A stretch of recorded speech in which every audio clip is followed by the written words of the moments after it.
não inibiu os entrevistadores, digamos assim. O Lula foi recebido como um parceiro. Eu quero ver aqui, tem um levantamento sobre o debate que mostra isso, está aqui, com números. Tempo da entrevista, né? Os entrevistadores usaram com o Lula, o Lula falou por 29, eles falaram com, deixa eu ver aqui, tempo da entrevista, Bolsonaro falou 22 minutos e 48, Lula 29 minutos e 33. 43% do tempo foi usado pelos entrevistadores com o Bolsonaro, que falou 56,88%. O Lula falou 73,40%. Interrupções dos entrevistadores. Com o Lula, 6. Com o Bolsonaro, 19. Fala sobreposta dos entrevistadores. Com o Lula, 0. Com o Bolsonaro, 17. Mudança abrupta de tema. Com o Lula, 0. Com o Bolsonaro, 4. Bom, o que aconteceu ontem foi a prova definitiva de que o Jornal Nacional, a sabatina do Jornal Nacional foi transformada num palanque do Lula. Ele foi recebido, a primeira pergunta que condenou o Bolsonaro, no caso do Bolsonaro, condenou o atual presidente aí ao quinto dos infernos, absolveu o Lula. O Lula não tem nada a acertar com a justiça. Ele foi absolvido, como sabe qualquer bebê de colo, de crimes que cometeu pela chicana inventada pelo ministro Fachin, que decidiu transferir os processos para Brasília porque ele sabia que ocorreria a prescrição. O Lula, condenado em 3 instâncias por 9 juízes pela roubalheira do sítio de Atibaia e do triplex do Guarujá, ele não foi condenado, ele não continuou preso porque o processo prescreveu, acabou o prazo do processo, foi por isso. Então dizer que não deve nada à justiça é muito cinismo, que poderia ser compensado por outros métodos e modos. Vamos lá. Nós escrevemos na revista Oeste sobre isso. O Guilherme escreveu sobre o Ciro, a Ana Paula escreveu sobre as sabatinas do Lula e do Bolsonaro, e eu escrevi também sobre o mesmo tema. É o seguinte, eu fiquei comovido, né, por ver aquele ambiente tão fofo. A Renata Vasconcelos estava com aquela voz, né, de quem acabou de comungar na missa das 8 e foi vacinada e recebeu aquela vacina que imuniza até a tentação do menor pecado venial.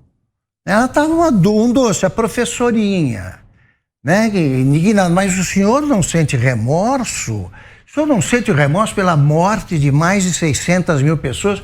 Bolsonaro argumentava, mas o senhor, ela voltava a pergunta porque ela queria que ele se ajoelhasse no milho que havia no palco lá e pedisse desculpas, batendo no peito a todos os mortos pelo vírus chinês, até segunda ordem.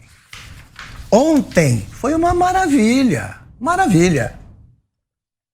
Eles quase pediram desculpas para perguntar. O clima cordialíssimo.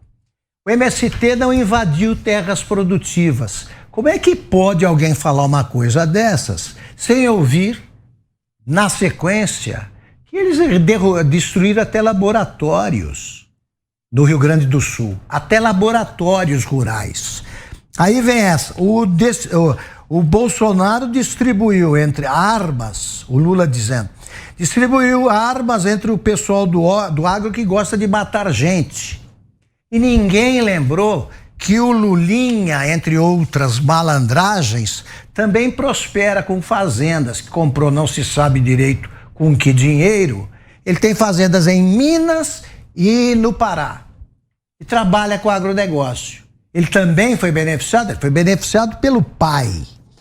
Ninguém perguntou ao Lula porque como é que se arruma um amigo que permite que você passe 111 fins de semana no sítio dele, pendurando retratos da família na parede. Eu nunca encontrei amigo assim, deixando os seus remédios, tal, mas o sítio é de um amigo meu, né? Como dizia o Lula. A palavra petrolão não foi, o termo petrolão não foi pronunciado nenhuma única vez. Mensalão, uma vez. E foi comparado ao orçamento secreto que foi aprovado pelo Congresso. Bolsonaro não tem nada com isso. Depois ele diz, não, mas quem manda é o Lira. Mas quem manda? É o Bolsonaro que criou aquilo ou o Lira? O Lula se contradizia e seguia o clima risonho, cordial, era um amigo que estava lá. O Bolsonaro era só focalizado de perfil. Quem mexe com televisão sabe perfeitamente que muda tudo quando você fala para a câmera. É outra coisa. E o Lula falou o tempo todo, como se fosse um pronunciamento presidencial. Com o Bolsonaro, como o próprio Bolsonaro resumiu, foi o pronunciamento de William Bonner. O Bolsonaro entrou ali como coadjuvante. Ele e a Renata Vasconcelos. Ninguém se lembrou de perguntar por que um homem que luta tanto pela democracia acha que Cuba não é uma ditadura, nem a Venezuela. Também não entrou em discussão isso aí. Tempo houve. É que eles entregaram para o Lula. Regulamentar, como lembrou Ana, regular a imprensa, não é censura? Também os jornalistas esqueceram disso. Agronegócio é fascista, nada a declarar, nada a comentar. O Vavá, irmão dele, né, que também é chegado a uma malandragem, só ganhava 2.500 por mês. Isso só prova que o Lula é um péssimo irmão, que a família dele enriqueceu enquanto ele passou pelo poder. E ele tratou tudo como se fossem os outros os responsáveis. Quem nomeou? Quem nomeou o Palocci? Por que não se tocou na delação premiada do Palocci, que diz que o Lula recebia de propina até no avião presidencial? Pode-se esgotar a corrupção ocorrida no governo Lula e no governo do PT em um bloco? É possível fazer isso? É justo fazer isso? E a Dilma também não é responsabilidade dele. Agora ele ama o Alckmin.